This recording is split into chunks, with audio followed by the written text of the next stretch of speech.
People always think money solves everything, but let me ask you Thesa, what would you do if you had all the wealth in the world, yet couldn't give your child the one thing she truly needed? Love, attention, and a gentle human touch? That's the question a millionaire single dad had to face on the day his life collided with an ordinary waitress in a little roadside diner. And believe me, by the end, you'll see why his world would never be the same again. Daniel Carter was a man people envied. He owned several companies, lived in a mansion on the edge of the city, and drove cars that made heads turn wherever he went. But none of that mattered to him anymore, not since his wife passed away 3 years earlier. She had been the light in his life, and when she died, she left behind not just Daniel, but their little girl, Lily. Lily was only 7 years old, bright-eyed and full of life, but a rare condition had left her unable to walk or feed herself without help. Daniel loved his daughter more than anything, yet he was drowning under the weight of responsibility. His board meetings, late nights, and endless deals often pulled him away from her side. He had nannies, therapists, and caretakers, but he couldn't escape the quiet guilt that whispered in his ear every night, "You're not enough for her."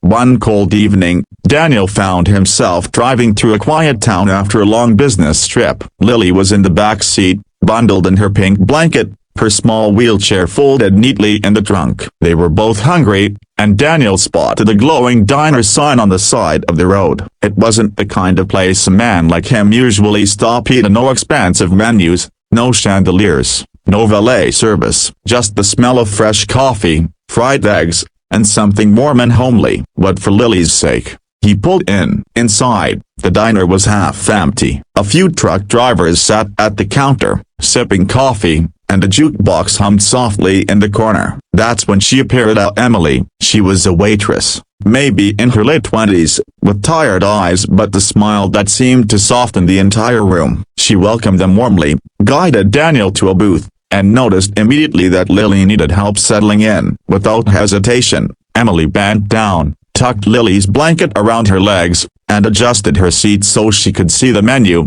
even though Daniel already knew his daughter couldn't read it herself. Daniel ordered a simple meal of pancakes for Lily, a sandwich for himself. When the food arrived, he froze for a moment. He was used to someone else, usually a nurse or caretaker, helping Lily eat, but tonight, he was alone with her. He picked up the fork, his hand stiff and unsure, and then, before he could move, Emily stepped in. "May I?" she asked softly, meeting Daniel's eyes. Something about her tone was different. It wasn't pity, it wasn't awkwardness, it was care, genuine care. Daniel nodded, almost embarrassed, and Emily began cutting the pancakes into small pieces. She leaned close to Lily, smiling as if feeding her was the most natural thing in the world. "These look good, don't they?"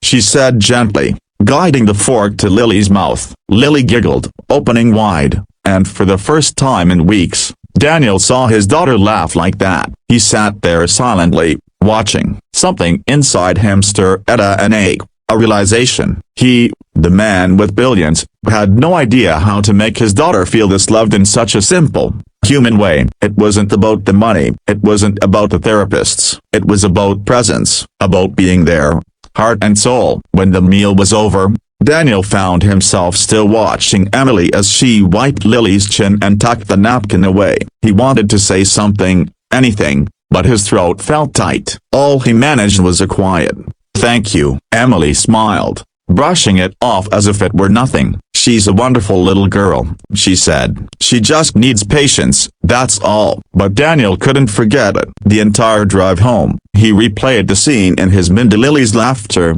Emily's kindness, and his own helplessness. That night, for the first time in years, Daniel skipped his late-night business calls. He sat beside Lily's bed, held her hand, and whispered stories until she fell asleep. And he promised himself that things would change. Days later, Daniel returned to the diner not for the food, but for Emily. He wanted to understand why a woman who barely knew them had shown more warmth to his daughter than he had in months. Slowly, he learned her story. Emily was a single mother too, though her son was now grown. She had worked long hours to raise him, never earning much, but she knew the value of love over wealth. Daniel found himself drawn to her, and not in the glamorous way he had once been drawn to his late wife, but in a deeper, more grounding way. He began visiting the diner more often with Lily, and every time, Emily made his daughter light up with joy. One evening, after months of friendship, Daniel asked Emily if she would consider working with Lilia, helping her at home,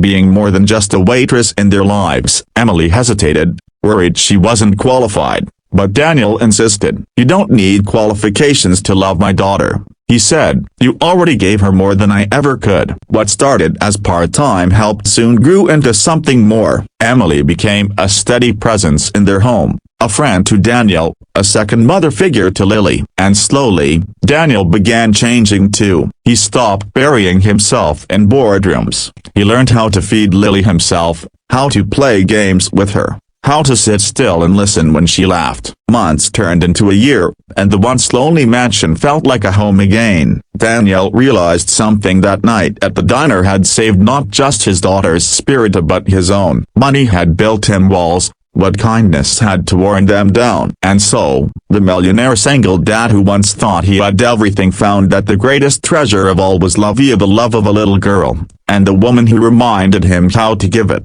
By the end of their journey, Daniel didn't just change Emily's life by giving her security, a home, and love. She had changed his life forever by giving him back his heart.